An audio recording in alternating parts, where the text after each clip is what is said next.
Muito obrigada, meninas. É um prazer estar aqui com todas vocês, ver tantas carinhas, familiares, tantas amigas, empresários que a gente admira tanto, né? Que estão aí nessa luta do dia a dia.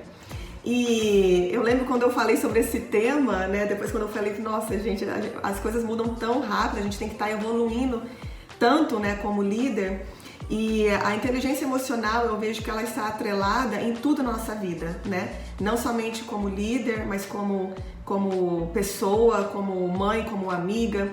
Se a gente não começar a ter esse controle, a gente vai deixando que a vida nos leve, não é verdade? E daí a gente perde todo o sentido do que nós estamos fazendo. Você pode até estar tendo um grande sucesso em algo, mas sem esse controle emocional, parece que as coisas estão desandando. E o ponto principal como líder é que você tira o foco do que você quer, das suas necessidades, e você foca na outra pessoa. Então isso tira aquele toque pessoal, né? Ah, a pessoa fez isso por causa disso, tá? E eu vou contar pra vocês aqui, eu quero que a gente faça um bate-papo também, mas eu vou contar uma experiência pessoal que aconteceu na minha empresa. E depois eu vou passar algumas dicas, né, de como estabelecer, como a gente iniciar esse processo de controle emocional, porque eu sei que não é fácil e algo assim que me marcou muito, né?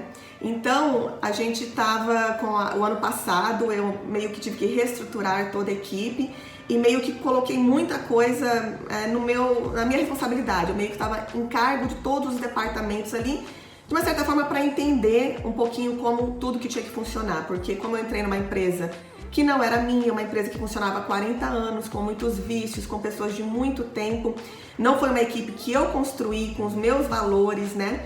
Então, sempre tive muita relutância, assim, de fazer mudanças em alguns departamentos, né? Então, onde eu descentralizei tudo e meio que foquei tudo ali, né, ali pra mim, então começou a ficar muito sobrecarregado. Enfim, no final do ano passado, finalmente a gente conseguiu, eu estava precisando de um coordenador artístico para estar cuidando dos locutores, porque é um outro, né, é muita coisa ali que envolve com eles no dia a dia.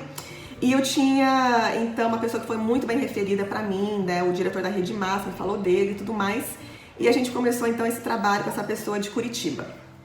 E tava indo super bem, ele, sabe, ele veio aqui visitar, se apaixonou pela equipe, pelo trabalho que tava fazendo, como tudo tá funcionando. E creio que ficou com a gente, assim, uns 2 meses, reestruturou algumas coisas. E daí aconteceu uma situação, né, que a gente tinha um evento que a gente ia fazer, e ele escalou as pessoas ali, sem se reunir, sem ver como que a disponibilidade de cada um, quem queria participar, e gerou um certo desconforto entre alguns das pessoas ali. E daí aquela noite foi um quebra-pau de mensagens, né? E ele falou algumas coisas para uma das minhas colaboradoras que eu não gostei, né? Ele foi bem... Talvez poderia até ter uma certa razão, mas ele foi muito rude, né, com as palavras dele. E eu lembro que eu respondi para ele, eu falei assim, olha, você como líder, né, no papel atuando como líder, eu espero que você tenha controle das emoções desse momento. É você que na hora que tem que pacificar e resolver a situação. Aí ele só me respondeu, pode deixar que amanhã tudo vai estar resolvido. Aí eu, beleza. Aí no outro dia ele me manda um textão desse tamanho assim, dizendo que ele não queria mais trabalhar com a gente, né, que apesar da minha liderança, tem pessoas que não conseguem ser lideradas, vamos dizer que meteu a boca na equipe, né? E me abandonou assim, né, da noite pro dia. E eu lembro assim que eu fiquei com muita raiva. Eu fiquei com não só a raiva dele, mas assim, da equipe. Eu falei, mas gente, que povinho que não consegue nem assim, sabe? Uma pessoa de fora, com experiência.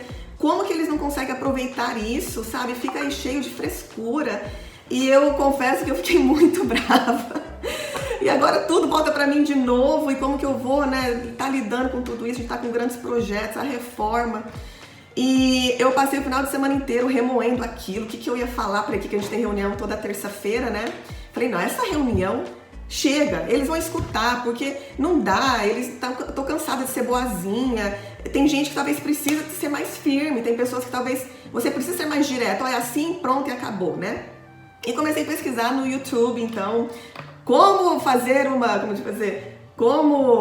chamar a atenção da equipe, como, né, tipo... colocar as pessoas na linha, enfim, só sei que eu procurei de tudo quanto é jeito, em inglês, em português, e não achei nada. Mas que saco, ninguém fala sobre isso. E daí então eu fui me acalmando, né, nesse final de semana. E daí eu comecei a ver as coisas por uma outra perspectiva, né? E eu sempre junto muito as coisas com a maternidade, porque eu acho que assim, uma das grandes lições que eu tiro como líder é ser mãe. E daí então eu decidi fazer as coisas um pouco diferente. Eu lembro que eu preparei essa reunião, falei pra eles que ia ser uma reunião diferente. Eu lembro, eu tava até vendo ali, porque eu faço planilha de tudo, né? Eu coloquei ali, reunião super difícil. E daí eu comecei essa reunião então contando pra eles uma experiência com meu filho, Samuel, que ele fazia 1 ano que a gente tinha chegado aqui no Brasil, né? Tava nessa adaptação da escola e tudo, e eu fui lá na como fala, conferência de pais, né? E a professora veio conversar comigo para fazer como que ele estava indo na escola e tudo mais, e eu sabia que estava tendo alguns probleminhas. E ele foi junto, eu lembro que ele estava longe, assim, sentadinho debaixo de um banco, assim, sabe, meio com um pouquinho de medo, sabendo que não estava indo tão bem. E a professora me mostrou os projetos dele e no final falou que ele estava tendo muita dificuldade, que ele saía correndo da sala, que ele não escutava, né? E falou alguns comportamentos que ele estava tendo que estava sendo bem difícil. Aí terminou essa reunião, né? Aí ele veio até, eu chamei ele, né? Assim, abaixei assim no nível dele, olhei para os olhos dele e falei assim: meu amor, mamãe tá tão orgulhosa de você. A professora falou que você é muito inteligente, que quando você pega para fazer uma coisa, você faz tão bem feito, que você tem um potencial. E falei só as coisas boas, né? Que ela tinha me passado. Ele arregalou um olhão desse tamanho, né? Eu falei, então, para celebrar, nós vamos comer em qualquer lugar que você quiser hoje, só eu e você. E daí a gente foi, não lembro, a gente foi tomar um sorvete, a gente foi lá na Le Petit Chéri, não lembro onde a gente foi. Mas a gente conversou e tivemos aquele momento. E daí à noite, então, quando ele estava indo dormir, a gente conversou aí eu falei para ele, e o que você acha que a gente pode melhorar na escola, né, para a professora continuar vendo o potencial que você tem e tudo, né? Aí ele foi dando umas ideias. Eu falei, o que você precisar, a mamãe tá aqui. E eu entendi que estava faltando alguma coisa para ele, né? Talvez ele precisava de um pouquinho mais de atenção, a gente estava naquela loucura do trabalho e tudo mais. E fazendo uma longa história curta, a próxima reunião com a professora, ela falou assim, nossa, não sei o que você fez, mas ele mudou completamente, ele tá super atencioso, ele consegue prestar atenção. E pouquinho a pouquinho, claro que não foi da noite pro dia, né? Foi um processo, eu continuei trabalhando isso com ele. E daí eu contei essa experiência para uma professora e ela falou assim, nossa, Aline, uma mãe aqui contou pra gente que a mesma coisa aconteceu com ela. E ela pegou o filho, saiu da escola, saiu dirigindo e parou na frente de um lixão, um filho de 7 anos, e falou pro filho, desce. E o filho, que foi, mãe? Não, desce, eu não quero um filho desobediente, que não escuta a professora, que só me dá trabalho. Ele, mãe, como assim? A criança começou a ficar desesperada, chorar, e a mãe na maior frieza ali, falando pra ele que se ele não se comportasse mais, ela ia deixar ele no lixão. E falando aquilo toda orgulhosa, como se tipo nunca mais deu trabalho, né? Que ele mudou completamente e que sempre agora que ele faz qualquer coisinha de errado, ela só aponta, lembra do lixão. Ai, assim, isso me dói na alma, né? Mas e a gente vê que há muitas maneiras de fazer a mesma coisa. E eu falei isso para minha equipe. Eu falei, qual a maneira provavelmente teve um resultado mais rápido? Provavelmente a mais traumática, né? Com certeza teve uma mudança ali na hora. A longo prazo, qual que vai ser o resultado disso? Então, eu falei, a maneira que eu estou procurando liderar é mais difícil.